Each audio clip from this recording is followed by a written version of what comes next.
To our small cap in focus, Pharma Botanix has released results showing positive results from one of its phase 1B trials. So the new drug helps really treat a severe form of a skin condition. So to tell us about the trial, what's next, and why you potentially should invest, although that's not really what we're talking about, Howie McKibbon joins us from Botanix. Howie, thank you so much for joining us. Really appreciate your time today. So talk to us about the results coming through from this phase 1B trial. What's it all about? Hi, Nadine. Thanks for having me today. Yeah, we're very excited about these data. As you said earlier, rosacea is a characterization of papules and pustules that are kind of like acne, along with inflammation or redness. And we studied multiple endpoints in this study. Now, keep in mind, the reason for this study is to establish safety, and we did that. CBD continues to be a very safe product with a clean side effect profile. But more importantly, or just as important, I should say, we had three main endpoints for this trial. First, the reduction in lesions, and that's where they count the lesions before and at the end of the trial and see what the difference is. Second is the IGA, or the Investigator Global Assessment, and that is the physician taking a look at the patient and grading them on a 4-point scale. Now, they have to go from a 4 down to a 2, or they have to go from a 3 down to a 1. So you have to see significant improvement to pass the IGA with a 2-point improvement. And finally, the last endpoint that we studied, this was more exploratory, but very positive for us, was the CEA, Clinician Erythema Assessment. Now, that's the redness that comes along with rosacea. And we hit statistical significance on both of the primary endpoints and showed clear improvement over time on that exploratory endpoint. And I should note, before I pause here, that there's no product on the market right now that treats both the papules and pustules as well as the erythema. So it's a very positive outcome for us. Yeah, it is, because it is a massive addressable market, Howie. I mean, give us some sort of context as to the amount of people that potentially suffer from this skin condition, because I know a few.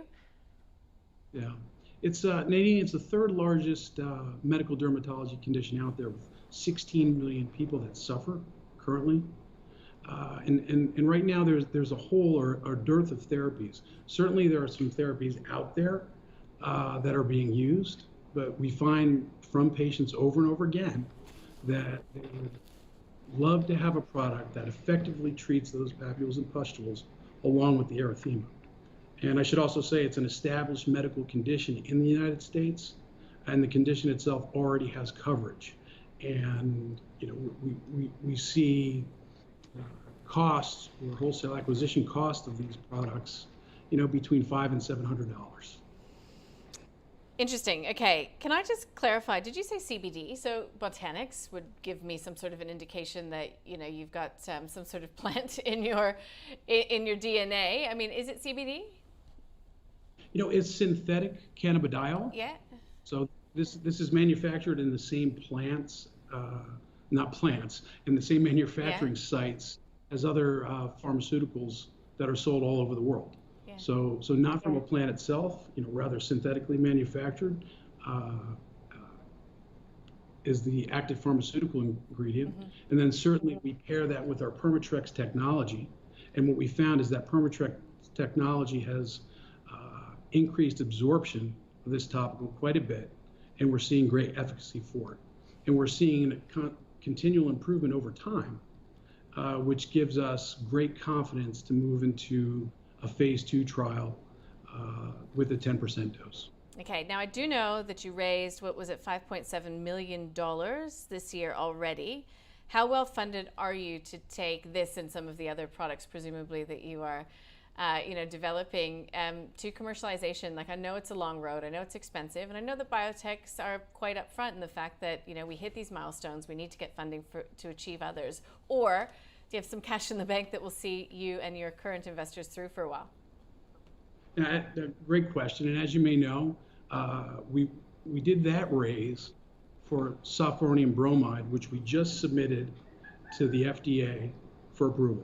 And we anticipate approval this time next year and plan to be a revenue generating company at that point. We do have the optionality to go for an additional raise, or raises, to move these other products along, and we're currently exploring all of those options. So right now, our lead compound, sofpironium bromide for axillary hyperhidrosis, another big market with 16 million, and we do have enough money in the bank to get that across the finish line and start generating revenue. And then we'll look for other optionality here with regard to our next steps. Certainly you can partner the product with regard to development. You can raise funds. There's plenty of options out there. I think what's most important now is that we have great data. It's stat sig, showing clear separation, and those are the types of data that provide those options in the future.